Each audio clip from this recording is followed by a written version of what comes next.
লবণ, সরিষার তেল, আটা, এলপি গ্যাস, ডাল সহ 16 পণ্যে ভ্যাট প্রত্যাহার করল এনবিআর। বাজারে দাম কমার আশা।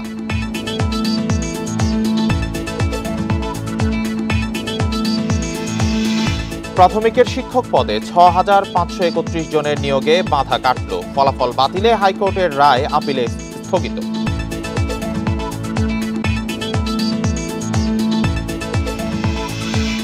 জিয়া চ্যারিটেবল ট্রাস্ট মামলায় বেগম খালেদা জিয়ার খালাসের রায় আপিলে বহাল। 7 বছরের দণ্ড দিয়েছিল হাইকোর্ট।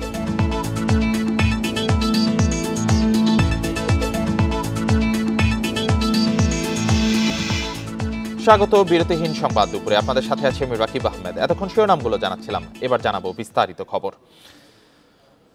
এলপি গ্যাস, বিস্কুট, লবণ, সরিষার তেল, আটা, ময়দা, ডাল জাতীয় পণ্য সহ 16টি পণ্যের উপর ভ্যাট অব্যাহতির ঘোষণা দিয়েছে জাতীয় রাজস্ব বোর্ড এনবিআর। সোমবার দুপুরে এ বিষয়ে আদেশ জারি করা হয়। এনবিআর এর প্রজ্ঞাপন অনুযায়ী রেপসিড অয়েল, কোলজা সিড অয়েল ও কোনোলা অয়েলে উৎপাদন পর্যায়ে 2025 সালের 30 জুন পর্যন্ত ভ্যাট অব্যাহতি থাকবে। সরিষার তেলের উৎপাদন পর্যায়ে ভ্যাট অব্যাহতি দেয়া হলেও এর কোনো সময়সীমা বেঁধে দেওয়া হয়নি। এদিকে শর্ত সাপেক্ষে এলপি গ্যাস ও প্রাকৃতিক গ্যাসেও ব্যবসায়ী পর্যায়ে ভ্যাট অব্যাহতি দেওয়া হয়েছে। তবে যেসব ব্যবসায়ী নিজেরাই আমদানি করে ভোক্তার কাছে বিক্রি করেন তারা ভ্যাট অব্যাহতির সুবিধা পাবেন না বলেও জানিয়েছে এনবিআর।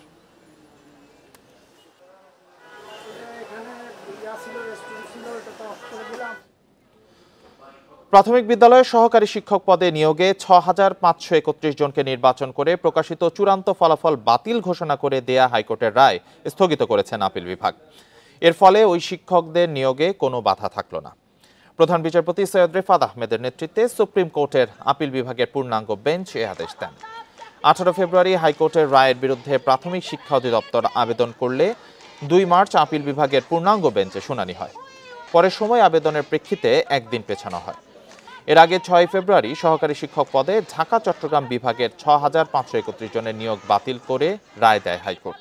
সে রায় স্থগিত চেয়ে আপিল বিভাগে আবেদন করে অধিদপ্তর। নিয়োগ বাতিলের রায়ের পর থেকেই রাজপথে আন্দোলন করেন ওই শিক্ষকেরা। আপিলের রায় প্রকাশের পর আন্দোলন স্থগিতের ঘোষণা দিয়েছেন তারা।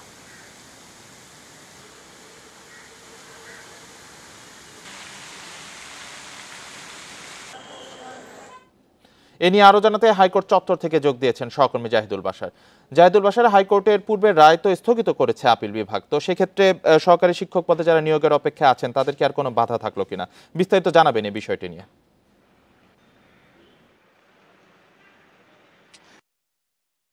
এই যে সমস্ত শিক্ষক 6,521 জন যারা চূড়ান্ত নিয়োগপত্র পেয়ে গিয়েছিলেন, শুধু স্কুলগুলো বন্টন করতে, অর্থাৎ বিভিন্ন স্কুলে তাদের সরাসরি পদায়ন করাটুকু বাকি ছিল, ওই মুহূর্তে যখন রায় দিয়ে দিল তারপর থেকেই তারা আসলে আন্দোলন নামেন। প্রায় 27-28 দিন ধরে আপনি জানেন যে শাহবাগে তারা রাস্তা দখল করে সেখানে আন্দোলন করে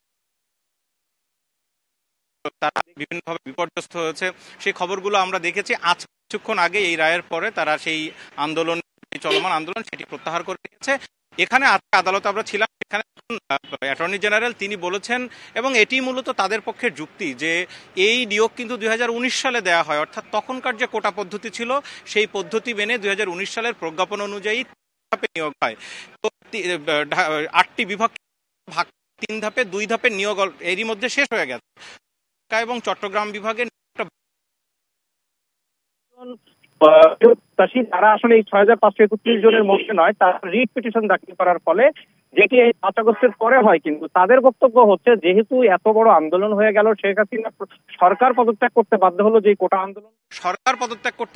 যে কোটা আন্দোলনকে ঘিরে, সেই সময় সর্বশেষ যে আপিল বিভাগের রায় অনুযায়ী সরকারের বর্তমান কোটা পদ্ধতির সিস্টেম হচ্ছে মাত্র 7% চাকরি কোটা থাকবে, 13 থেকে একেবারে 1 নম্বর গ্রেড পর্যন্ত।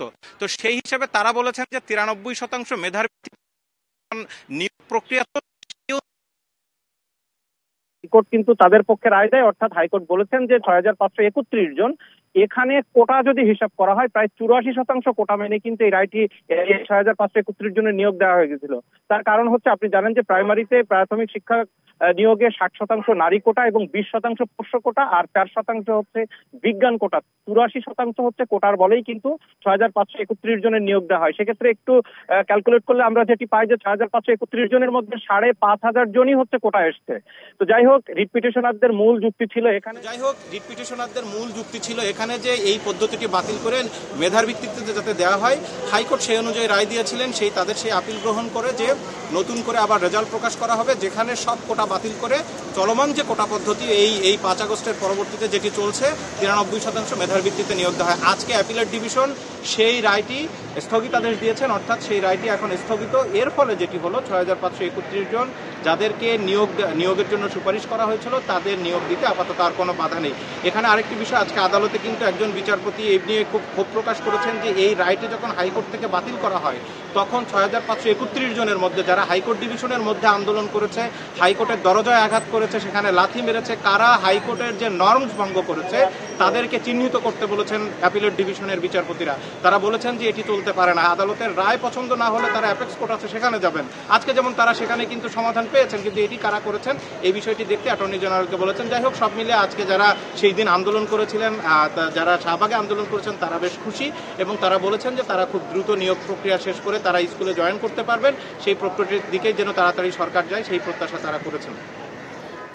হাইকোর্ট চত্বর থেকে জানাচ্ছিলেন সহকর্মী জাহিদুল বাশার।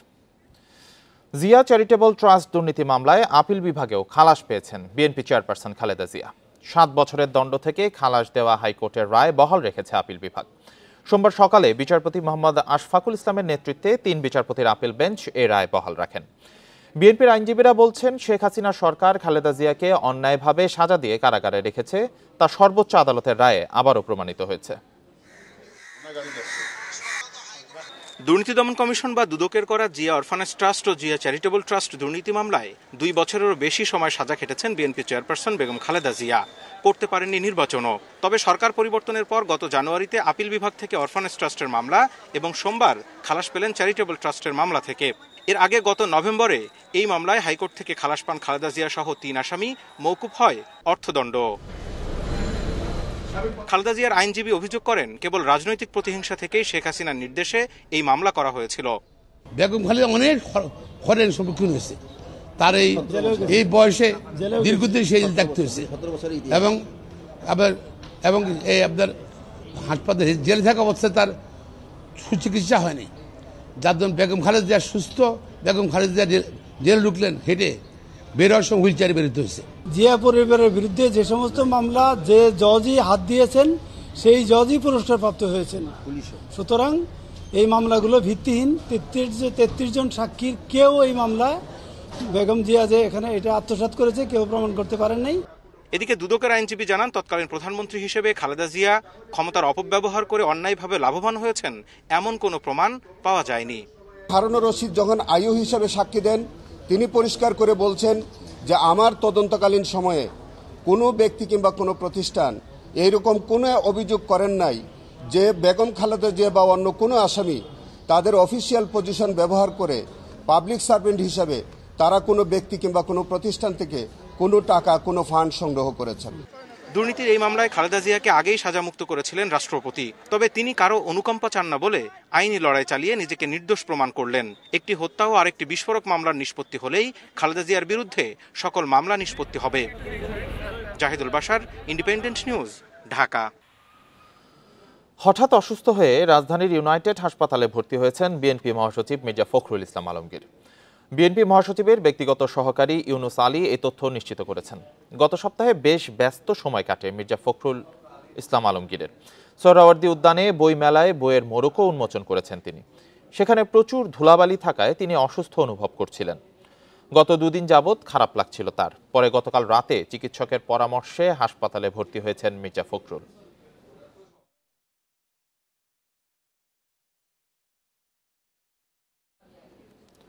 অলাভজনক ও কার্যক্রমহীন হওয়ার কারণে দেশের 4 স্থলবন্দর বন্ধের সুপারিশ করেছে নৌপরিবহন মন্ত্রণালয় গঠিত যাচাই কমিটি। রোববার এক সংবাদ বিজ্ঞপ্তিতে তথ্য জানানো হয়েছে। বন্ধের সুপারিশ করা স্থলবন্দরগুলো হলো নীলফামারীর চিলাহাটি, চুয়াডাঙ্গার দৌলতগঞ্জ, রাঙামাটির তেগামুখ ও হবিগঞ্জের বাল্লা। এর মধ্যে চিলাহাটি, দৌলতগঞ্জ ও তেগামুখে কোনো অবকাঠামো নেই বলে তা বন্ধের সুপারিশ করা হয়েছে। আর হবিগঞ্জের বাল্লা স্থলবন্দরের অবকাঠামো নির্মাণ হলেও ভারতীয় অংশে অবকাঠামো ও সড়ক না থাকায় এই স্থলবন্দরের পরিচালনা কার্যক্রম স্থগিত করার কথা বলা হয়েছে। গত নভেম্বর মাসে দেশের 8টি স্থলবন্দরের উপযোগিতা দেখতে একটি কমিটি গঠন করে নৌ পরিবহন মন্ত্রণালয়। এই কমিটি আরও 4টি স্থলবন্দরকে শর্ত সাপেক্ষে চালু রাখার সুপারিশ করেছে।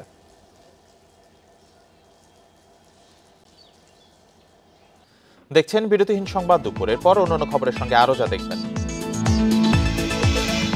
নারায়ণগঞ্জে গ্যাস লিকেজ থেকে বিস্ফোরণে নারী শিশু সহ ৮ জন দগ্ধ, বার্ন ইনস্টিটিউটে ভর্তি, তদন্তে ফায়ার সার্ভিস।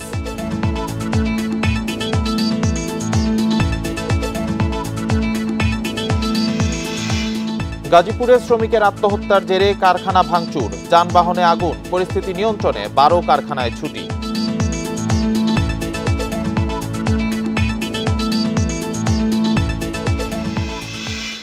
আজ থেকে পশ্চিমবঙ্গে শুরু হচ্ছে ভারত ও বাংলাদেশের মধ্যকার গঙ্গা চুক্তি বিষয়ক যৌথ কমিটির ৮৬তম বৈঠক। ৫ দিনের এই বৈঠকে অংশ নিতে এরই মধ্যে বাংলাদেশ থেকে ১১ সদস্যের প্রতিনিধি দল কলকাতায় পৌঁছেছে। বাংলাদেশের প্রতিনিধি দলটির নেতৃত্ব দিচ্ছেন যৌথ নদী কমিশনের সদস্য মোহাম্মদ আবুল হোসেন। বৈঠকের অংশ হিসেবে দুই দেশের প্রতিনিধিরা কলকাতা থেকে ট্রেনে ফারাক্কা পয়েন্টের উদ্দেশ্যে রওনা হবেন।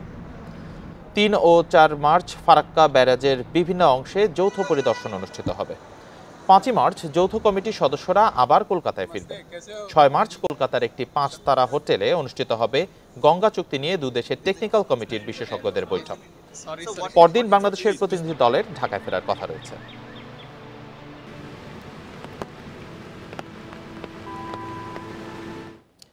এ বিষয়ে আলোচনা করতে রাজধানীর মহাখালী থেকে আছেন জলবায়ু ও পরিবেশ গবেষক ডক্টর আইনুন নিশাত। ডক্টর আইনুন নিশাত, আপনাকে স্বাগত জানাচ্ছি ইন্ডিপেন্ডেন্ট সংবাদে। স্যার, গণমাধ্যমে প্রকাশ হয়েছে যে এবারের বৈঠকে গঙ্গা চুক্তি নিয়ে অগ্রগতি হতে পারে, এর সম্ভাবনা কতটুকু দেখছেন আপনি? সার্বিকভাবে গঙ্গা চুক্তির নবায়ন নিয়ে কি কি প্রক্রিয়া অনুসরণ করতে হবে বাংলাদেশকে? আপনার প্রশ্নের উত্তর দিতে বড় বিব্রত বোধ করছি, কারণ এর সভাটি একটা রুটিন সভা এবং এখানে গঙ্গা চুক্তি নিয়ে কোনো আলোচনা হওয়ার কথা না। এটা দুই দেশের মধ্যে জয়েন্ট যৌথ নদী কমিশনের স্ট্রাকচারটা বুঝতে হবে। এখানে দুই দেশের মন্ত্রীদের নেতৃত্বে যখন মিটিং হয়, কমিশনের পুরো মিটিং হয়, এর বাইরে কমিশনের দুই দেশের দুজন প্রধান আছেন, মেম্বার জয়েন্ট রিভার্স কমিশন, যাদের অধীনে রুটিন অনেক কথা হয়। বাংলাদেশের বিরুদ্ধে ভারতের অনেক অভিযোগ আছে, ভারতের বিরুদ্ধে বাংলাদেশের অনেক অনেক অভিযোগ আছে, পানি বন্টনের ব্যাপার আছে, ডেটা কালেকশনের ব্যাপার আছে। এই মিটিংটাতে সেই বিষয়ে আলোচনা হবে। যেমন ধরুন, ভারতের অভিযোগ বাংলাদেশের বিরুদ্ধে কেরু কোম্পানি দর্শনাতে প্রচুর দূষণ করে। আমাদের উত্তর হচ্ছে এইটাকে রিমুভ করার জন্য আমরা সেখানে ইটিপি বসিয়েছি, কিন্তু ভারত এখনো কমপ্লেন করে চলছে। আমার ধারণা এই কলকাতার এই মিটিংয়ে সেটা নিয়ে আলোচনা হবে এবং বাংলাদেশ হয়তো বলবে তোমরা এসে সরজমিনে দেখে যাও আমরা কি করছি। অন্যদিকে আগরতলার সমস্ত ময়লা আখাউড়ার ওখান থেকে হাওড়া নদী দিয়ে বাংলাদেশে ঢুকিয়ে দেয়া হয়, কোনো ধরনের পরিশোধনের চেষ্টা নেই। এই ধরনের নদী ভাঙনের ব্যাপার, লবণাক্ততার ব্যাপার, বহু কিছু ব্যাপার নিয়ে যে বিষয়গুলো আছে এবং যৌথ নদী কমিশনকে বিভিন্ন তথ্য উপাত্ত সংগ্রহের জন্য কমিশন যে দায়িত্ব দেয়। এখন একটা জিনিস মনে রাখতে হবে, কমিশন কোনো সিদ্ধান্ত দিতে পারে না। কমিশন একটা স্ট্যাটিউটারি বডি, দুই দেশের সরকারকে পরামর্শ দিতে পারে। সো এই পরামর্শগুলো কমিশন তাদেরকে যে কাজ করতে বলে সেগুলো করে। যেমন ৭-৮টা নদী নিয়ে আলোচনা অনেক দূর এগিয়ে আছে, তার যদি কোনো আপডেটিং দরকার হয়, তিস্তার ডেটার ব্যাপারে অনেক প্রশ্ন আছে, ফ্লাড ফোরকাস্টিং এর ব্যাপারে প্রশ্ন আছে। কাজী আমার যতটুকু ধারণা, এই মিটিংটা কোনো মতেই গঙ্গার পানি বন্টনের যে চুক্তি আছে সেটা পুনর্মূল্যায়ন কিংবা নবায়নের বিষয়ে কোনো কথা হওয়ার কথা না। ধন্যবাদ। জি, আপনি আসলে এই বিষয়টি সঠিকভাবে বলেছেন। তো আসলে বাংলাদেশ ও ভারতের মধ্যে অভিন্ন নদীগুলোর পানি বন্টন চুক্তি নিয়ে অন্তর্বর্তী সরকারের পক্ষ থেকে কি ধরনের উদ্যোগ নেওয়া উচিত বলে আপনি মনে করেন? দেখুন, আমি সুযোগ পেলেই বলি, দুই দেশের পানি বন্টনের ব্যাপারে প্রথম কথা, বন্টন আমি পছন্দ করি না। শব্দটা হবে দুই দেশের পানি ব্যবস্থাপনার জন্য, যেটা 1972 সনে যখন joint rivers commission set up করা হয় তখন পরিষ্কার তার টিওআর দেয়া হয়েছিল। এখন এই দুই দেশের পানি ব্যবস্থাপনার জন্য, যেমন বন্যা নিয়ন্ত্রণ ব্যবস্থার ব্যাপারে, পানির বন্যার পূর্বাভাসের ব্যাপারে, দূষণের ব্যাপারে অনেক কাজ করার সুযোগ আছে। এই সমস্ত কাজগুলোই হতে হবে, চূড়ান্ত সিদ্ধান্ত হবে রাজনৈতিকভাবে, আর রাজনৈতিকভাবে সিদ্ধান্ত দেয়া হবে কারিগরি বিশেষজ্ঞদের কি ধরনের সমস্যা তারা সমাধান করবেন। দুই দেশ সম্মত হলে রাজনৈতিক সিদ্ধান্তের ভিত্তিতে সমাধান হতে পারে, অর্থাৎ সমাধান হতে গেলে রাজনৈতিক পর্যায়ে আলাপ করতে হবে। তো আমাদের দেশের রাজনীতির এখন ধারক হচ্ছে যে অন্তর্বর্তীকালীন সরকার, ভারতে নির্বাচিত সরকার, তাদের মধ্যে যত তাড়াতাড়ি আলোচনা শুরু হয় এবং যত বেশি আলোচনা হয় ততই লাভ হতে পারে বলে আমি মনে করি। আলোচনাটা শুরু করা দরকার। ধন্যবাদ। জি, ডক্টর আইনুন নিশাত, আপনার মূল্যবান সময়ের জন্য এবং মতামতের জন্য অসংখ্য ধন্যবাদ জানাচ্ছি আপনাকে। লোপি, গ্যাস, বিস্কুট, লবণ, সরিষার তেল, আটা, ময়দা, ডাল জাতীয় পণ্য সহ 16টি পণ্যের উপর ভ্যাট অব্যাহতির ঘোষণা দিয়েছে জাতীয় রাজস্ব বোর্ড এনবিআর। এ বিষয়ে জানাতে রাজধানী তেজগাঁও থেকে যুক্ত হয়েছেন সহকর্মী শফিউল আলম। শফিউল, 16টি পণ্যের উপর ভ্যাট অব্যাহতি দিয়েছে, তো স্বাভাবিকভাবে দাম কমার একটা সম্ভাবনা রয়েছে, কি দেখছেন বাজারের পরিস্থিতি?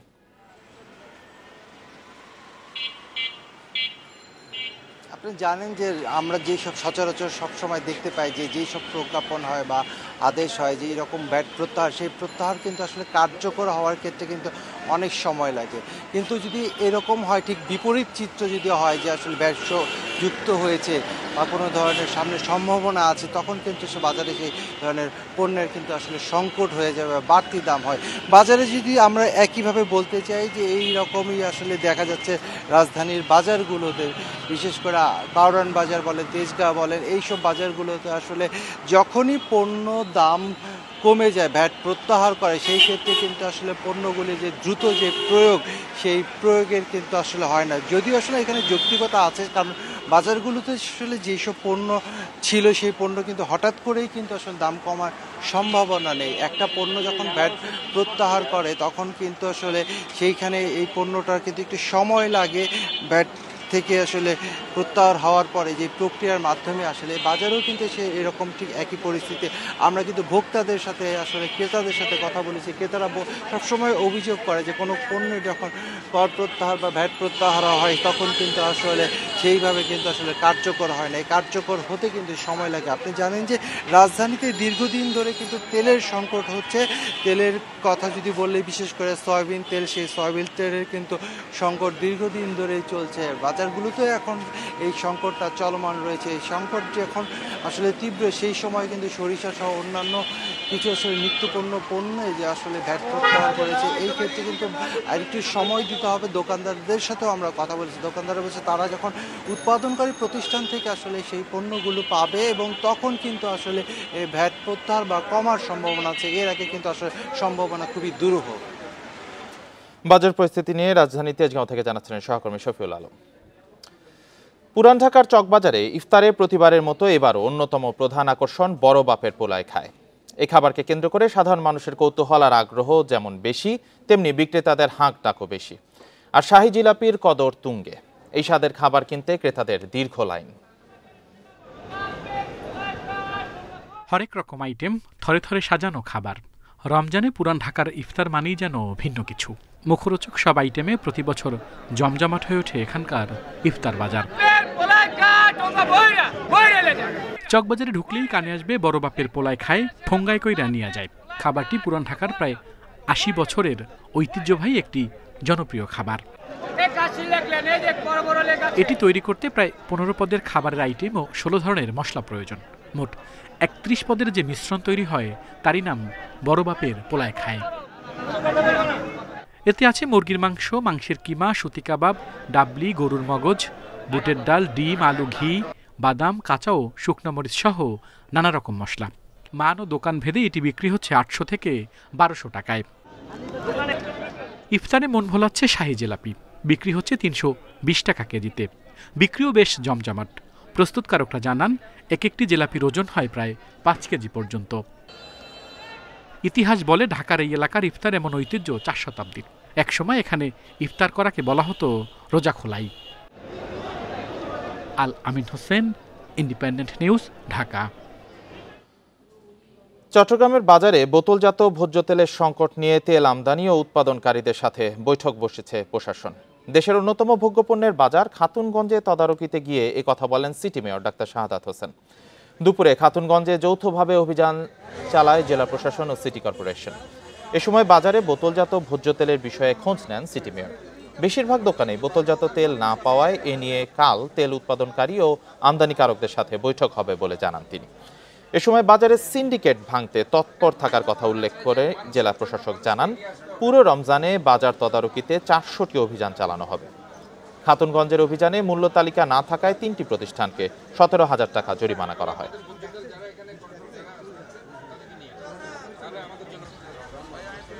এই মনিটরিং আজকে থেমে থাকবে না, সব সময় থাকবে এবং আমরা আশা করছি আগামীকাল তাদেরকে নিয়ে আমরা বসবো। আমরা ডিসি মহোদয় সহ অন্যান্য যারা ওই যে ব্যবসায়ীরা আছে, তেলের ব্যবসায়ী যারা আছে, উৎপাদনকারী যারা আছে এবং যারা এখানে ইম্পোর্ট করছে তাদের সাথে অভিযান করা হয়েছে যাতে পণ্য সামগ্রী সাধারণ জনতার ক্রয় ক্ষমতার ভেতরে রাখা হয়। আমরা মহানগরী এবং চট্টগ্রাম জেলাটাকে মোট 21টা সার্কেলে ভাগ করেছি। এই রোজার মাসে আমরা 400 অভিযান করব। নারায়ণগঞ্জের সিদ্ধিরগঞ্জে গ্যাস লিকেজ থেকে বিস্ফোরণে নারী শিশু সহ 8 জন দগ্ধ হয়েছেন। গতরাতে 2 নম্বর ঢাকেশ্বরী এলাকার একটি টিনশেড বাড়িতে এ দুর্ঘটনা ঘটে। দগ্ধদের জাতীয় বার্ন ইনস্টিটিউটে ভর্তি করা হয়েছে। প্রাথমিকভাবে ধারণা করা হচ্ছে ঘরের নিচ দিয়ে যে গ্যাস লাইন গেছে তাতে লিকেজ ছিল। বিষয়টি তদন্ত করছে ফায়ার সার্ভিস। ঘরের ভেতর ছিন্ন ভিন্ন আসবাবপত্র, বেশিরভাগ জিনিসপত্র পুড়ে ছাই। প্রতিবেশীরা জানিয়েছেন শেষ রাতে বিস্ফোরণের বিকট শব্দ পান তারা। পরে আগুন লাগে 2টি ঘরে। সোহাগ ও রূপালী দম্পতি ঘর থেকে বের হয় শরীরে আগুন নিয়ে, আর লাকি হান্নান দম্পতিকে বের করা হয় ঘরের দরজা ভেঙে। পরে তাদের উদ্ধার করে পাঠানো হয় হাসপাতালে।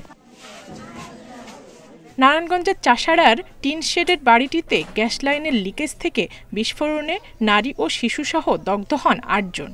বড় একটা শব্দ আসছে, তারপর আমরা মনে করেন সবাই চিল্লি করে উঠছি। ওঠার পর দেখি ওই ঘরে আগুন। গ্যাস লিকেজ থেকে বিস্ফোরণ হয়েছে, 8 জন ঢাকা মেডিকেলে ভর্তি।